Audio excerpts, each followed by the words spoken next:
Hello दोस्तों, मैं हूं नितिन सोनी, आपका दोस्त, और स्वागत है आपका हरदा डिग्री कॉलेज के ऑफिशियल यूट्यूब चैनल में। ठीक है ना। अब जैसे कि आप जानते हैं कि ये ऑफिशियल यूट्यूब चैनल जो है हमारा आपको फ्री प्रिपरेशन कराता है।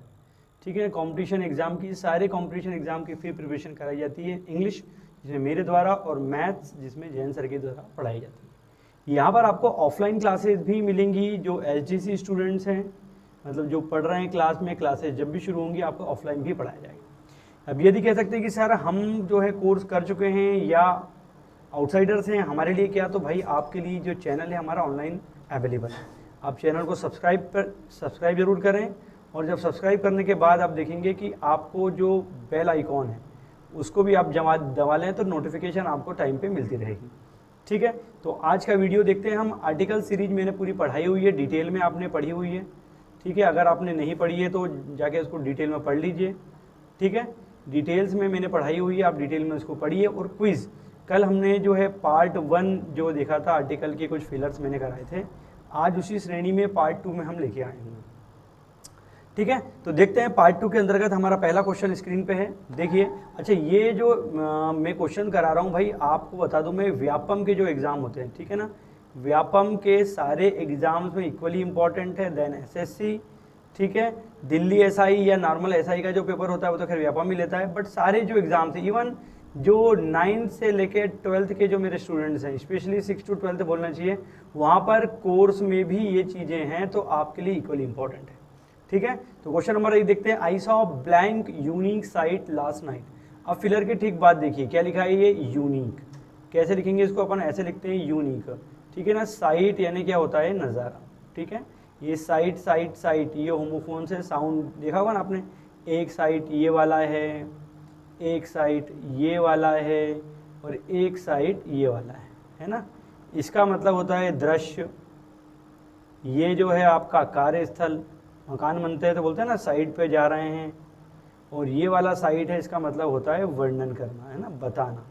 तो साइट साइट साइट से रहें सावधान, 3 साइट हो गए। ये सेम साउंड होते हैं बट स्पेलिंग अलग, इनको होमोफोन्स कहा जाता है। आप जानते हैं आ से आह की ध्वनि अगर आए तो वहाँ पर हमको एन लगाना होता है। क से ग के बीच में अगर हिंदी में लिखने पर कोई शब्द आए तो ए लगाते हैं। अब यहाँ पर आया यूनिक जो कि है ए। ठीक है ना, यह आया है तो नीचे वाले ग्रुप में है, तो यहाँ पर क्या लगाना होगा हमको, ए। तो सही ऑप्शन हो जाएगा हमारा ए। उम्मीद करता हूँ क्वेश्चन आपको समझ में आया, है ना। ये यूनिक एक एडजेक्टिव है, और उसके बाद क्या लगी हुई है, नाउन। साइट का अर्थ मैंने आपको बता दिया, साइट SIGHT, साइट का मतलब होता है दृश्य या नज़ारा। मतलब ना मेरी आई साइट कम हो गई है या कमज़ोर हो गई। नेक्स्ट क्वेश्चन रहा आपकी स्क्रीन पर, देखिए। Blank church on the corner is progressive. अब देखो चर्च की बात कर रही है, ठीक है। अब यहाँ पर चर्च में क्या बोल रहा है कि कॉर्नर में जो है वो क्या है, प्रोग्रेसिव है ना, मतलब उसका काम चल रहा है। ठीक है ना, तो पर्टिकुलर किसी चर्च के बारे में बात कर रहे हैं कि वो चर्च, मतलब उसको क्या कर रहा है, उस चीज़ को वो पर्टिकुलर करके बता रहा है। तो जब भी कोई चीज़ पर्टिकुलराइज की जाती है, विशेष इफेक्ट के साथ बताई जाती है, पर्टिकुलराइज करना होता है, तो वहाँ द लगाया जाता है। तो यहाँ पर हमारा क्या जाएगा, the church on the corner is progressive, कि जो कोने में चर्च है उसका काम प्रोग्रेस में चल रहा है, वर्क इन प्रोग्रेस। ठीक है, नेक्स्ट क्वेश्चन पे मूव करते हैं। बहुत अच्छा क्वेश्चन है, देखिए। ये क्वेश्चन जो है मैंने जो है फॉरेस्ट के एग्जाम में देखा हुआ है। ठीक है, रेखा स्पीक्स ब्लैंक चाइनीज। अब फिलिंग इन द ब्लैंक्स के बाद देखिए, फिलर के बाद देखिए क्या लिखा है, चाइनीज। क्या लिखा है यहाँ पर आपका, चाइनीज। अब you know very well that Chinese is a language. आप किसी लैंग्वेज को ही बोलोगे। अगर यहाँ पर मैं पहली बार इसको चाइनीज को हिंदी में लिख के देख लेते हैं, क्या लिखा है यहाँ पर आपका, चाइनीज। ठीक है, अब पहला अक्षर आ गया च। ठीक है, मतलब रूल के हिसाब से ए लगना चाहिए अगर लगा तो। बट प्रॉब्लम ये कि अगर एक लगा दूंगा तो ये लैंग्वेज का नाम है, अ चाइनीज तो होने से रहा, एक चाइनीज कैसे होगा, तो गलत हो जाएगा। एन तो आने से रहा। अब अगर द चाइनीज बोल देता हूँ, तो मैंने आपको बताया था कि द प्लस लैंग्वेज, अगर किसी लैंग्वेज का नाम ले लेते हैं तो वो सिटीजन बन जाते हैं वहाँ के, है ना। अब जैसे कि यहाँ पर अगर मैं लिख दूँ आपका द चाइनीज, ध्यान से देखिएगा, अगर द चाइनीज बोलता हूँ मतलब होता है, हो जाएगा इसका चीन के ये लोग या चीनी लोग। तो क्या वो चीन के लोग बोलेगी, तो वो तो गलत हो जाएगा।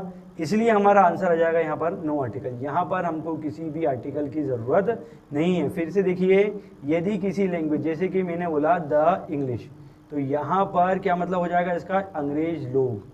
क्या हो जाएगा, अंग्रेज लोग, ठीक है। तो यहाँ पर कोई अंग्रेज लोग को तो बोलेगा नहीं, द चाइनीज में चीन के लोगों को तो बोलेगा नहीं। तो यहाँ स्पीकिंग की बात हो रही थी, इसलिए हमने यहाँ पर आर्टिकल की ज़रूरत हमको नहीं है, ठीक है। Let's move on towards the next question. अगला क्वेश्चन देखिए, ठीक है ना। अगले क्वेश्चन की तरफ चलते हैं। One of the students said, one of के बाद वाली नाउन प्लूरल होती है, देखिए है ना प्लूरल, ये मैं आपको सब्जेक्ट वर्ब एग्रीमेंट में और बताऊंगा। One of the students said, students में से एक ने कहा प्रोफेसर इज लेट टुडे। अब यार देखिए, कोई प्रोफेसर, एक प्रोफेसर लेट आया है क्या, तो एक कौन सा, क्या हमको मालूम है क्या, नहीं। एन तो आने से रहा, क्योंकि ये लिखा हुआ है आपका प्रोफेसर, है ना, प्र आ रहा है जो कि कॉन्सोनेंट है, ठीक है। अब बात रही द की और नो आर्टिकल की। अब देखिए यहाँ पर किसी पर्टिकुलर बंदे की बात कर रहा है जिसके बारे में हमको पता है कि यार आज हमारे सर लेट आए हैं, मतलब आप जानते हैं उनके बारे में।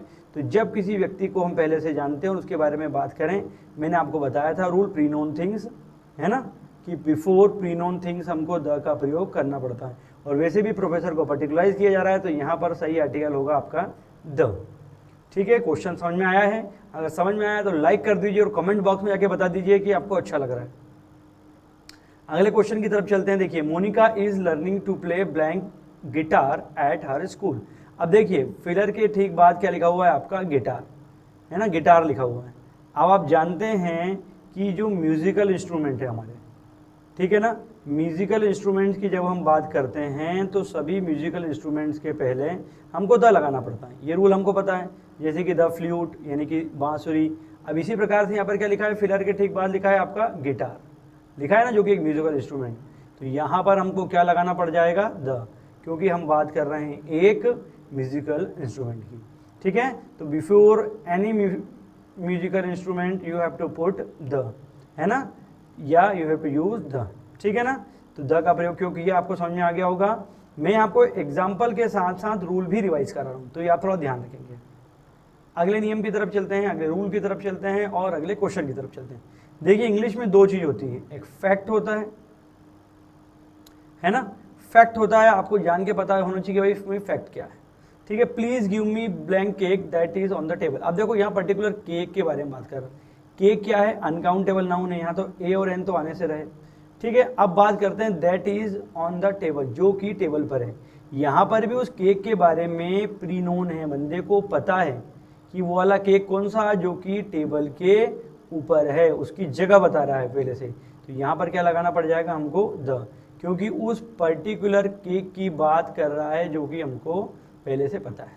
समझ में आ गई ना, केक अनकाउंटेबल नाउन है, डायरेक्ट इसके पहले हम ए और एन का प्रयोग नहीं कर सकते, ठीक है। रूल समझ में आ गया आपको, क्योंकि उसके बारे में हमको पहले से जानकारी थी, ठीक है, उसको पता था कि वो जो रखा है वो, मतलब वो देख रहा था बंदा, ठीक है। अगला क्वेश्चन देखिए, इंक, क्या लिखा है यहाँ पर आपका, ink is in my pen is red. अब देखो इंक भी अनकाउंटेबल नाउन है, आपको पता है, और अनकाउंटेबल नाउन के पहले ए और एन का प्रयोग नॉर्मली हम नहीं करते हैं। जो मेरे पेन में इंक है वो क्या है, रेड। देखो मेरे पेन की इंक भी रेड ही है, रेड ही चल रहा है। तो पर्टिकुलर इंक की बात कर रहे हैं, तो यहाँ पर मेरे को उसको पर्टिकुलर करने के लिए तो प्यारे दोस्तों क्या लगाना पड़ेगा, द। बहुत सरल सा क्वेश्चन है जो कि आपको अच्छा भी लगेगा, ठीक है। एग्जाम में अक्सर ऐसे ही क्वेश्चन पूछे जाते हैं जो कि ईजी होते हैं, ठीक है, ईजी क्वेश्चन ही पूछे जाते हैं, बट जब नहीं बनता है तो क्या बन जाते हैं, वो डिफ़िकल्ट बन जाते हैं। क्योंकि दुनिया में हर वो चीज़ जो हमको आती है वो इजी है और जो नहीं आती है वो कठिन। इसके कई सारे एग्जांपल हो सकते हैं। जब आपको बाइक चलाते नहीं आता था तो टफ लगती थी, पर जब आने लगी तो क्या बन गई, वो चीज़ ईजी बन गई, ठीक है। तो अगले क्वेश्चन की तरफ मूव करते हैं। देखिए, I borrowed blank pen from Madhu, मैंने मधु से एक पेन उधार लिया। अब देखो यहाँ पर क्या लिखा है, बोरो। दो शब्द होते हैं, आपने अक्सर सुने होंगे, एक बोरो और एक लैंड, है ना। ये बोरो का मतलब समझिए, इसका मतलब होता है उधार लेना। कई लोग अक्सर कंफ्यूज रहते हैं, बोरो यानी उधार लेना और लैंड यानी होता है उधार देना, ठीक है ना। आई बोरोड मतलब मैंने लिया, ही लैंड मी अ पेन, ही लैंड मी अ पेन मतलब उसने मुझे उधार दिया। तो ध्यान रखेंगे बोरो और लैंड दोनों अलग अलग हैं। यहाँ पर बोल रहा है कि मैंने एक पेन उधार लिया, किससे, मधु से।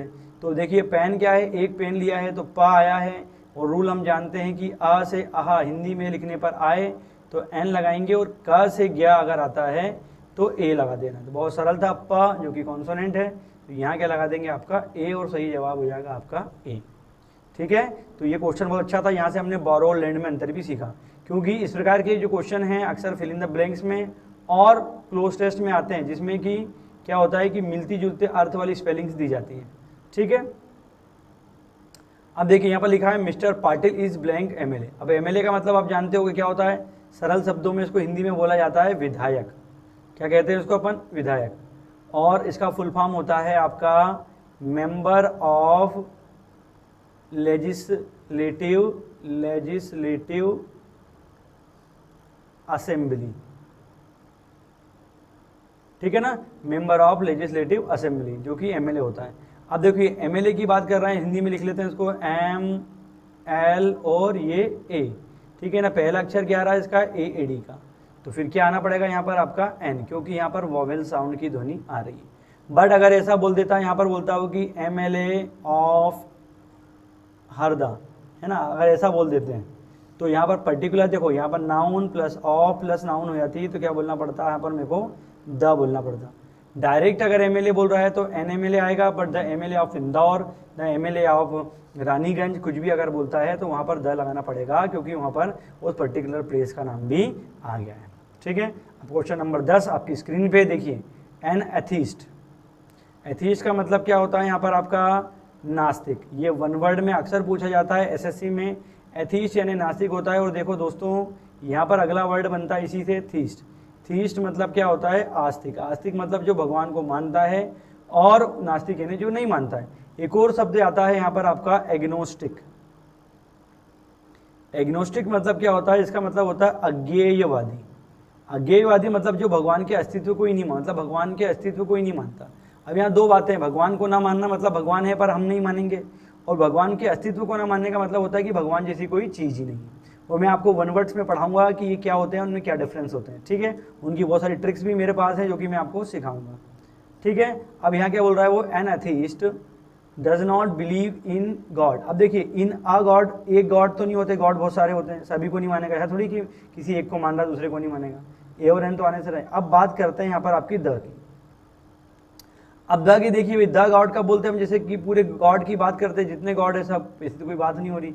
अब यहाँ पर नॉर्मली क्या होना चाहिए था, एक ऑप्शन और आएगा, वो रहेगा आपका जीरो आर्टिकल यानी कि नो आर्टिकल। तो यहाँ पर आपका आंसर क्या हो जाएगा, आपका नो आर्टिकल। यहाँ किसी भी आर्टिकल की ज़रूरत हमारे को नहीं है कि बिलीव इन गॉड, है ना, यहाँ पर आर्टिकल की ज़रूरत नहीं है। वैसे ही हमारा काम चल रहा है कि एथीस्ट जो है भगवान में विश्वास नहीं रखता है, ठीक है। क्वेश्चन नंबर 11 देखिए, I like to play cricket. अब देखिए क्रिकेट एक स्पोर्ट्स का नाम है जो कि क्या है, प्रॉपर नाउन है, ठीक है। और हम जानते हैं कि प्रॉपर नाउन के पहले आर्टिकल नहीं आता है।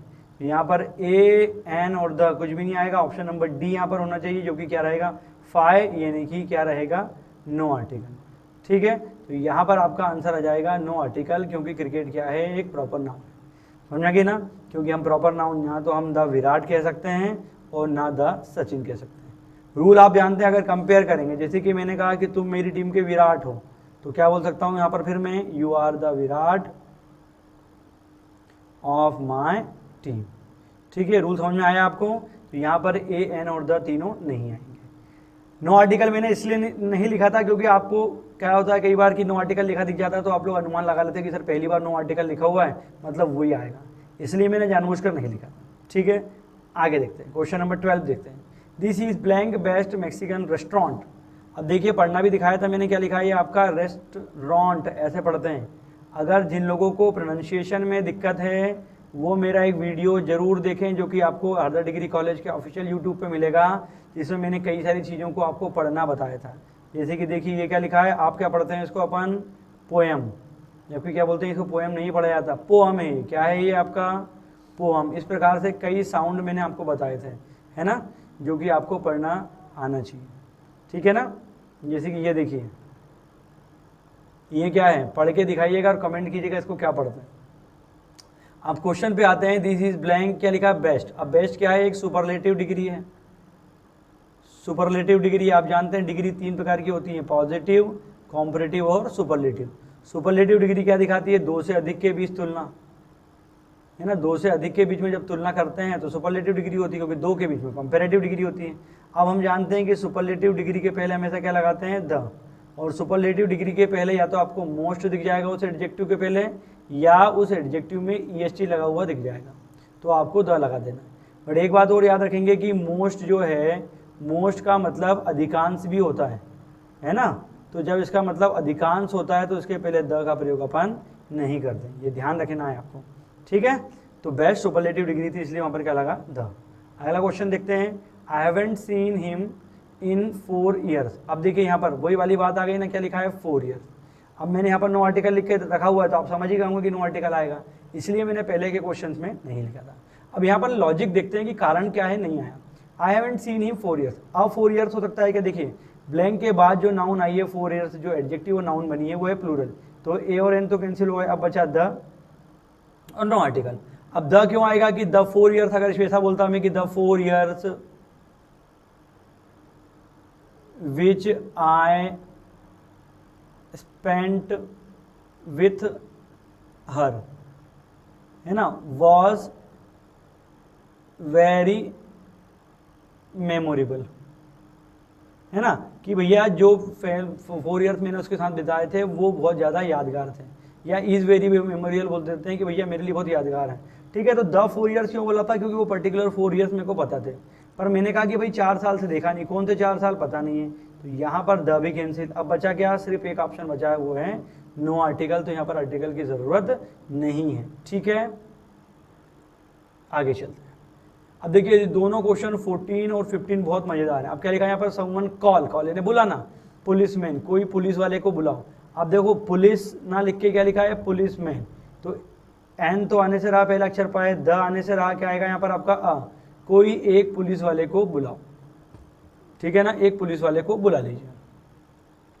लास्ट क्वेश्चन देखिए, समवन कॉल। अब देखो पूरी पुलिस की बात कर रहा है कि ये पुलिस वाला बोल रहा है क्या, नहीं, तो यहाँ पर जितनी पुलिस है सबकी बात कर रही, पूरी कम्युनिटी की बात कर रही है, तो क्या होना चाहिए था यहाँ पर आपका द। दोनों क्वेश्चन बहुत मजेदार हैं क्योंकि वहाँ पर मैंने पुलिस मैन लिखा हुआ था, है ना, कॉल अ पुलिसमैन, कि एक पुलिस वाले को बुलाओ, ठीक है ना, मतलब एक कांस्टेबल जो है उसको बुलाओ या जो भी है, ठीक है। बट यहाँ पर मैंने कहा पुलिस को बुलाओ, है ना, जैसे आता ना लिखा हुआ कि 100 दबाओ पुलिस बुलाओ, तो क्या बोलेंगे, प्रेस 100 कॉल द पुलिस, है ना, जो 100 डायल आती है उसके लिए अगर हम बोलेंगे तो, ठीक है। तो यहाँ पर पूरी पुलिस की बात कर रहे थे तो क्या लगा दिया मैंने द, और पिछले क्वेश्चन में क्या बोला था, पुलिसमैन बोला था मैंने, इसलिए क्या लगा दिया वहाँ पर मैंने आपका ए लगा दिया, ठीक है।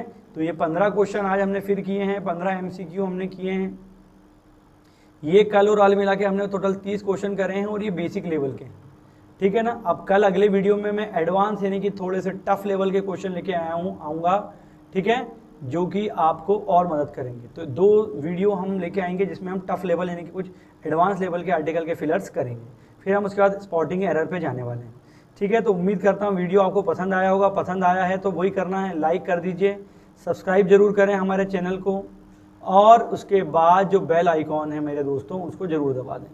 अपने दोस्तों के साथ शेयर करेंगे तो बहुत अच्छा मिलेगा, वैसे भी नॉलेज की चीज़ें शेयर ज़रूर करना चाहिए।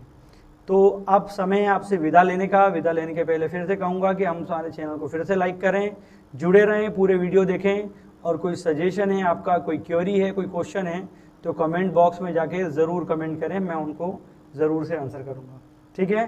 तो this is Nitin Soni signing out, ठीक है, आपसे फिर मुलाकात होगी। Thank you very much, good bye.